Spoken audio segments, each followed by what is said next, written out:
Hi, ഇന്ന് ഞാൻ നിങ്ങളെ പരിചയപ്പെടുത്തുന്നത് നമ്മുടെ നാട്ടുവൈദ്യത്തിൻ്റെ ഒരു ചെറിയ നുറുങ്ങാണ്.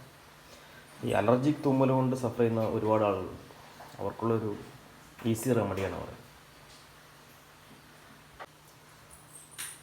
ഇതിനൊരു സിമ്പിൾ സൊല്യൂഷൻ ഉണ്ട്. അത് നമ്മുടെ അടുക്കളയിലൊക്കെ കിട്ടുന്ന നമ്മുടെ അവൈലബിളായ ചെറിയുള്ളിയാണ്. ഈ ചെറുള്ളി നമുക്ക് ഒന്ന് ചതച്ചെടുക്കണം. ആദ്യം ഉള്ളി നമ്മൾ നന്നായിട്ടൊന്ന് ചതച്ചെടുത്തിട്ടുണ്ട്. ഇതില്ലാത്തവർ മിക്സിയുടെ ബ്ലെൻഡറിൽ ചതച്ചെടുത്താലും മതി. നമുക്കതിൻ്റെ നീര് കിട്ടുക എന്നുള്ളതാണ് നമ്മുടെ ആവശ്യം. എന്നിട്ട് ഇതിനൊരു കോട്ടൺ തുണിയിൽ അരിച്ചെടുക്കണം. അത് ഫില്ലറിലൊന്നും മൂക്കിലോട്ട് ഒറ്റിക്കാൻ മടിയുള്ളവർ നമ്മൾ പിഴിയാൻ ഉപയോഗിച്ച് തുണി എടുത്തകത്തോട്ട് നന്നായിട്ട് ഇൻഹേൽ ചെയ്യുക. ഇല്ല എങ്കിൽ ഫ്രഷ് ഉള്ളി എടുത്തിട്ട് കയ്യിലിട്ട് ചെറുതായിട്ട് സ്ക്വീസ് ചെയ്ത് വലിച്ചാലും മതി. ഓക്കെ, ഒരു ദിവസം 2 പ്രാവശ്യം ചെയ്യുക. ഒരു 2 ആഴ്ചത്തെ ഉപയോഗം കൊണ്ട് തന്നെ നിങ്ങളുടെ അലർജിക് തുമ്മൽ നന്നായിട്ട് മാറുന്നതാണ്. വളരെ നല്ലൊരു ഹോം റെമഡിയാണ്. ഉപയോഗിച്ച് നോക്കുക.